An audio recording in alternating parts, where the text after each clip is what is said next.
bringing you the news and information you need from the people making a difference. This is Comcast Newsmakers.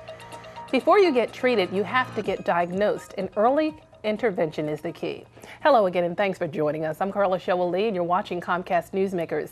In the studio with me this hour is Jean Ruttenberg. She is the Executive Director for the Center for Autism, and today we're talking about Autism Awareness Month. Thanks for joining us today, Jean. And of course, April being Autism Awareness Month. Tell us, what is autism? Okay, autism is, by definition, a neurological disorder that affects the functioning of the brain. It affects the developmental areas of development, such as the development of language, skills that you might expect a child to do early on, such as watch mommy, so eye contact and things like that. They are delayed or sometimes not there. So that autism is described mainly by three core components. And what are they? We call them core deficits, basically.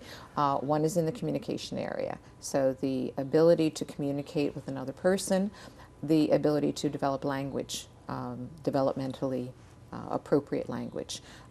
Those are the areas that you see off. Social interaction is a biggie, and that's the ability to interact with another child, with mommy and daddy, in a way that there's enjoyment, there's relationship, there's fun. I mean, that's one of the things you'll hear parents say, that there's not that joyful fun part may be missing in their interactions with their child. Right. And an area we called restrictive behavior, and that's sort of a obsessiveness with one particular thing. Like one an object. particular object. Okay. It could be a particular interest.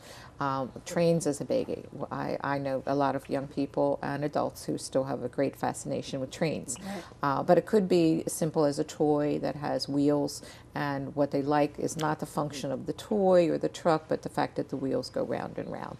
Right. So those are the three key areas. The things that we look for in a child, though, in terms of interacting, is, for parents, we look at the eye contact. We look at a kid who may want to be alone versus playing with other children.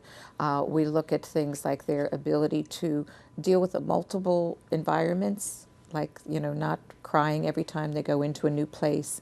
The ability to handle change. You know, even childhood is full of a lot of changes. The ability to not melt down when that change occurs.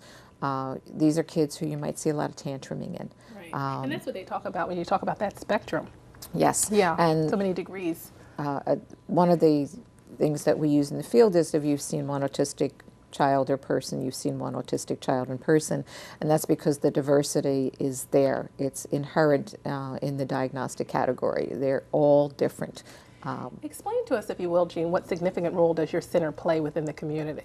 We're the oldest program in the country specializing in autism, so since 1955 we've done nothing else. We provide a diagnostic service, we provide a program, a daily program for children ages 1 to 5, 5 days a week, and we have 50 children in that program.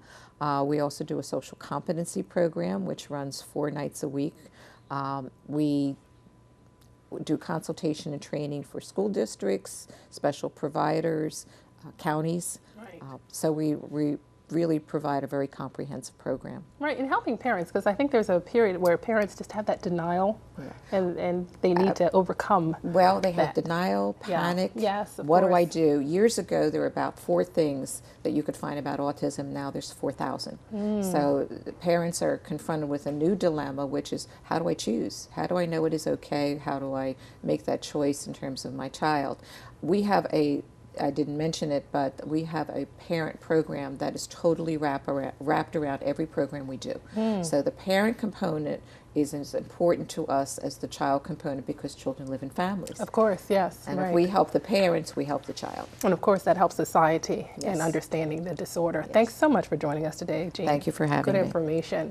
This hour's newsmaker has been Jean Ruttenberg. She is the Executive Director for the Center for Autism. I'm Carla Showell-Lee for Comcast Newsmakers. Thanks for watching.